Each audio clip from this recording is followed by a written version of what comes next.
Hello everyone and welcome back to another troubleshooting video.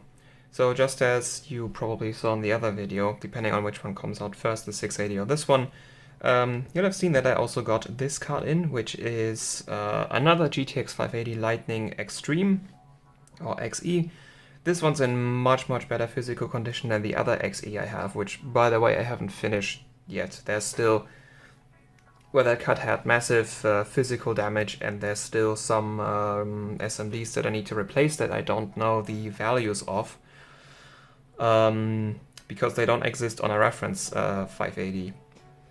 But yeah, so here's another GTX 580 Lightning Extreme. It looks pretty good.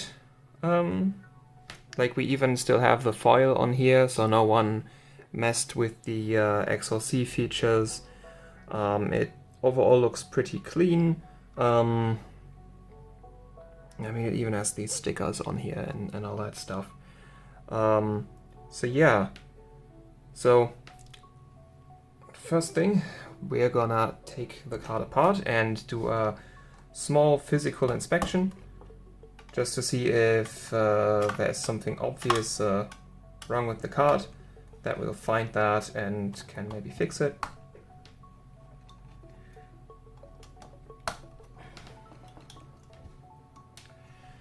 And then, well, usually we don't find anything, unless it's like that 580 Direct CO2.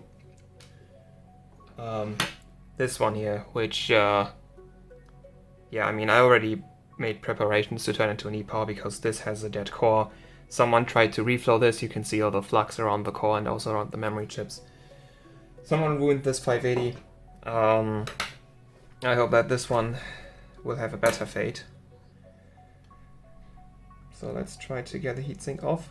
These big Fermi cores have an IHS on them, which makes the heatsinks very hard to pull off. You always kind of feel like you're gonna rip the core off the card.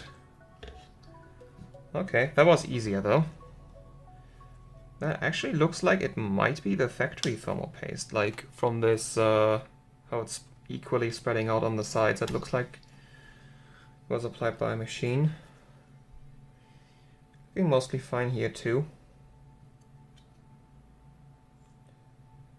Alright, this is also still on.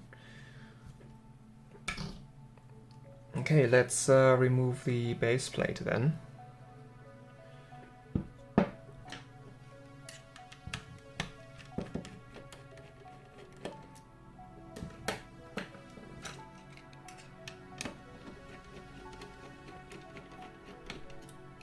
It's a bit dusty in places, but other than that, the card looks pretty good.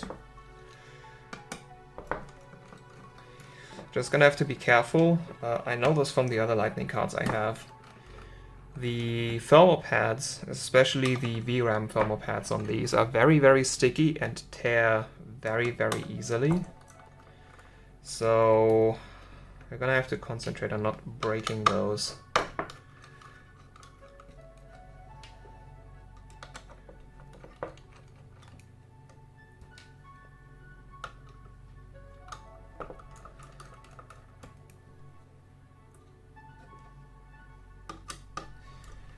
Good to see that all the rubber spacers here are good, so this card was not heat gunned, unlike the other one. Okay.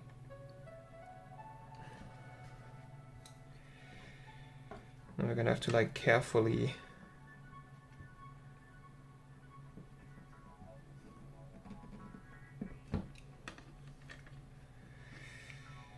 yeah, this is never fun.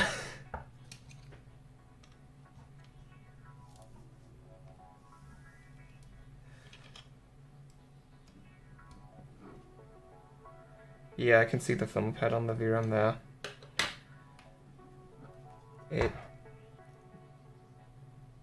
Oh god. I think you can kind of see it in there. Very careful with the thermal pad.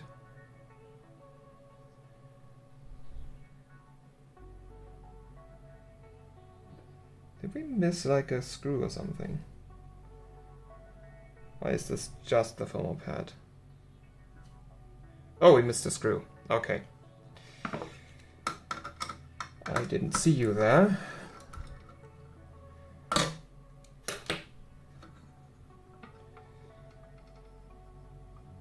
Okay, I have a bit of thermal pad still hanging on to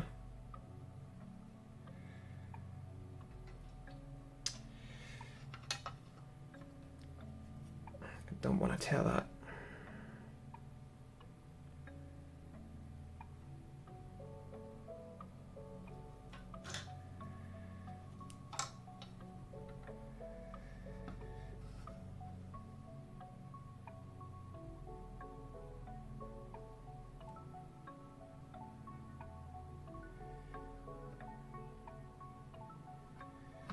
All right.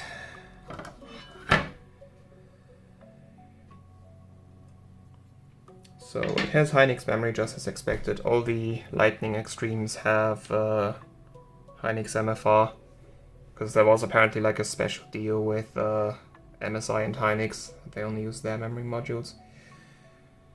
Okay. Can we get that thermal pad off the card?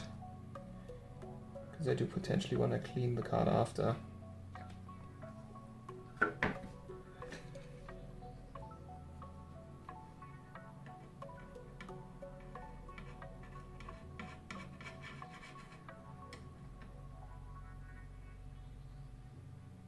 Uh-oh, it's sticking together.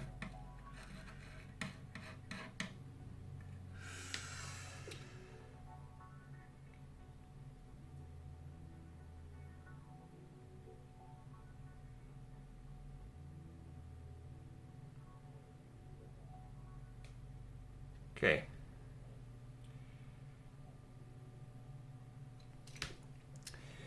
We should have that handled then. Let's clean the thermal paste off. But overall the card looks like it is in good condition. I don't think it... So I bought this card, I think as untested actually. I don't know if it specifically said if the card is broken. I mean, they sold the card as, I don't know if it works, therefore I'm selling it as broken. That could very well mean that this card is perfectly fine and working, or it could be that the seller was trying to take advantage of someone's good faith and that the card is working and actually knew that the card is dead and just sold it as, well, I don't know if it works or not, so that they would legally not be on the hook if the card doesn't work and something. Anyway, yeah, let's do our measurements. That took us long enough. So, first thing you always do with a card that you don't know the state of is you measure for shorts on the main power inputs. That's the PCI Express slot and the two 8 pins over here. So we're gonna put one probe to ground, and if we touch anything that's shorted to ground, the multimeter will beep. So let's try our PCI Express 12 volts. That's good. PCI Express 3.3 volts, 1, 2, 3, 4. That's curious. That looks like a short. It might not be though. Yeah, 200 ohms. I've seen this before on other Fermi cards. They have a very low 3.3 volts resistance. So the multimeter will think it's a short, but these 200 ohms, I'm pretty sure I can cross-check with the... Let's just cross-check with a known good GTX 480. So here's a GTX 480 that I know works. Let's check 3.3 volts on that. Yeah, it also shows up as a short. And how much resistance do we have? Even less. Okay, so that's probably good. That's probably not an actual short. That's probably just the card having a very low natural resistance there. Okay, let's check our other inputs. Short beep is good. That's also good. So we don't have any shorts on the main power inputs. This PCB should not have fuses. No, it does not. Okay. so no shorts on the main power inputs. You could now turn the card on, but I always like to do some resistance measurements too, so I'm gonna be testing the resistance of the vCore VRM and the memory VRM, as well as I don't actually know, this is probably the PEX rail, and this is gonna be 5 volts. These are the 2 BIOS chips. This is probably creating the gate drive voltage for our MOSFETs.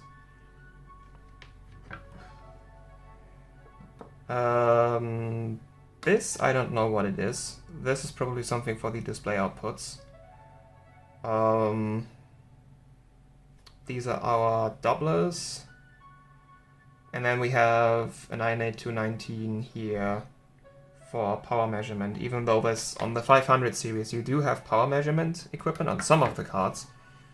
Like you see, we have those shunts here, but they don't actually work. But they each, so there's an 98219. There's one, and then this one has the one on the back for power measurement, but it doesn't actually work. These cards do not have a power limit, and they report like 500 watts of power consumption always. Anyway, let's check the, I'm just going to take the through-hole inductors. Let's check our vCore resistance. That should be fairly low. Yep, that's actually higher than expected. Usually I expect 500 milliohms. Let's check our memory. That's also good. Okay. Don't want to measure the other minor rails. Let's turn the card on and see what happens. Alright. Card is in the system and we can turn it on. No fire, as expected. Let's check our core is getting warm. We do have vCore.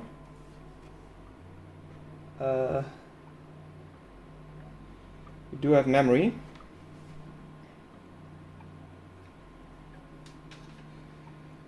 Let's check.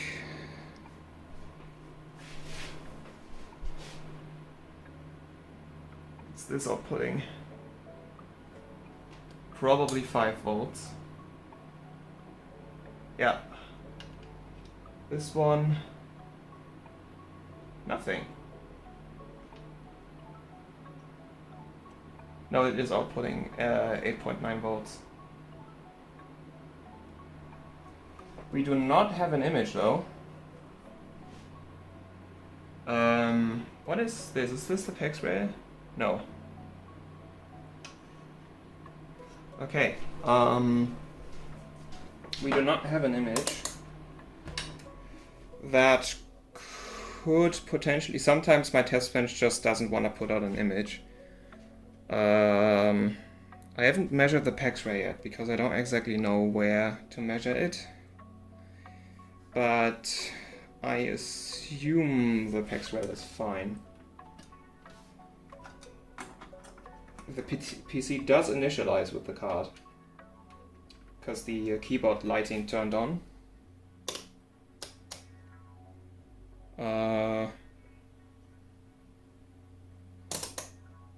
Just test a different port.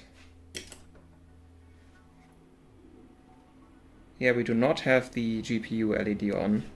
Oh wait, I just realized. This is a lightning, it literally has... Yeah. It literally has a voltage measurement point for PEX. Like, you can measure all the voltages right here. Yeah. So the PEX rate is fine. Still not getting an image though. And the card is getting really hot. Okay. I will try one more thing. I'm gonna connect it to HDMI instead of DVI.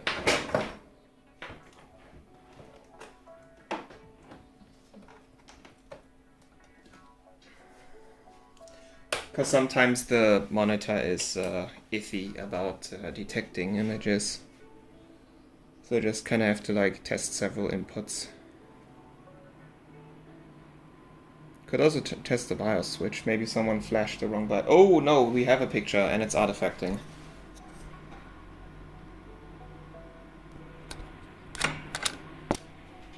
See those green lines? Yeah, it's artifacting. So we do unfortunately have an artifacting card.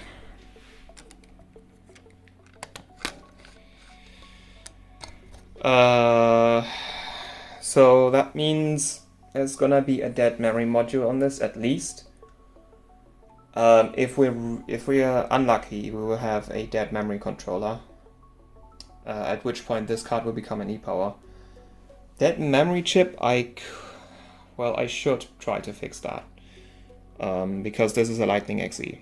These are kinda rare. Not very rare, I have 2 of them, but you don't see them every day. Even the normal Lightning you don't see every day. So I do kinda want to keep this alive if it's just a memory chip, because that is fixable. A dead core is not fixable. So I will put the heatsink on this. Or just a heatsink. I don't really want to put the base plate on it again. I'll just the VRM and the memory can stay without a heatsink for a mats test. I'll go get a heatsink to put on the card, and then we'll run a mats test. So the card is now running the mats test, and you can already see with these blue stripes that there's something major going on with the card. We will not pass this one. We're gonna take a look at the report in just a minute.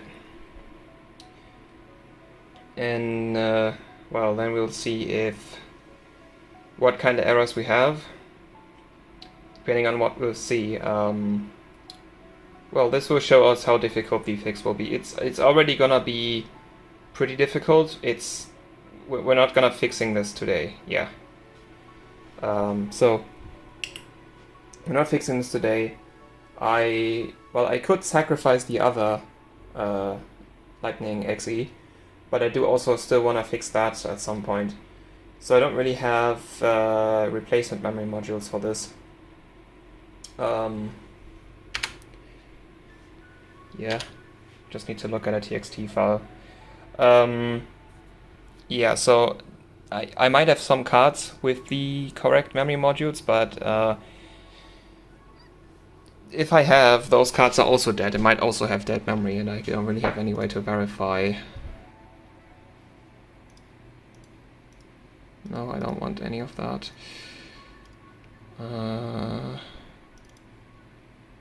So report. That's not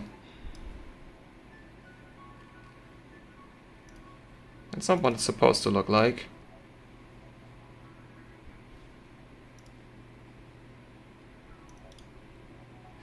Okay, I'll try Windows 10. Maybe the Windows 7 thing has a weird problem. Alright, here we have the report. I had some issues with Windows 7, so I switched to Windows 10. And we have this memory bank failing. So we only have one memory bank that's failing. That's good, because if we had 2 in the same channel failing, so if this one was failing too, it could potentially also be a memory controller problem. Well, this can still be a memory controller problem, but if it's 2 banks in the same channel, it's very likely a memory controller problem. But yeah, this one. I don't remember, I might be reading these wrong, but I think this is C1. No, wait. I'm not really sure. C0 and C1. I think this one is the one that comes first, and this one is the one that comes second, so you kind of have to read it like when you go in the pattern. So don't I have a... Oh, just tried to launch the driver. Oh. Yay, we have even more artifacting now. Yeah. So the 6332 comes first, and then the 310. So this is this one comes first, and then that one. So this is C1, that's C0. So that one is failing on our card. Okay, are these the...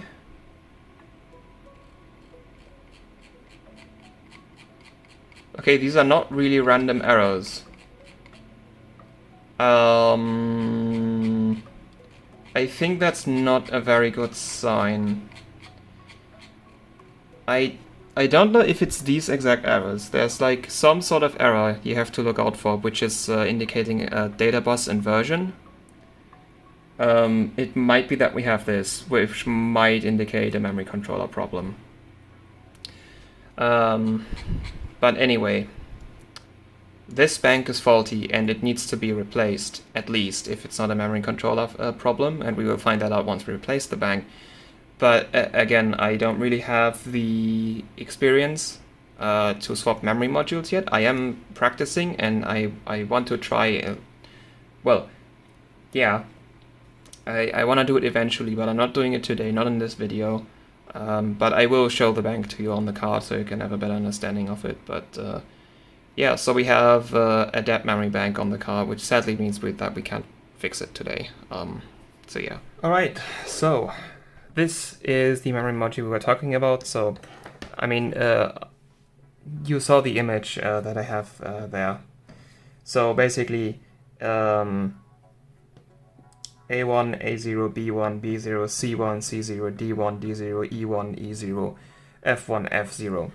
And the 1 is the 6332-1, and then the 0 is the 031-1, or 3101. So we had C 6332 fail, that's C1, so this one. So this memory module needs to be replaced. Actually, I think I have another Lightning that also has failed memory. And that other Lightning has also these two fail. So the other Lightning doesn't have this one chip fail, it has the entire C channel fail, which is indicating core problems. This one just has one fail, which might as well just be the memory chip. So we need to replace this memory chip at least. Hopefully the card will work once this is replaced. But it could also always be a core problem. Like I suspect on the other Lightning, which has the entire channel fail. Yeah, sadly, as I said, we are not gonna fix that today. I'm still in the beginning stages of learning how to swap memory modules properly. So I'm not good enough yet to do that on a card like this, especially when I don't have the correct replacement chips, or at least I only have them on cards where I don't know if the chips are good, where I could salvage them. So this will be the end of this video. This one has a better chance of getting fixed than the other Lightning XE, because the other one has just so much PCB damage. But still, this one will take a while to get fixed. So yeah, sadly no fix today, just a diagnosis. Yeah, that's the video. I hope you learned something. I hope you enjoyed watching the video, and until next time, goodbye.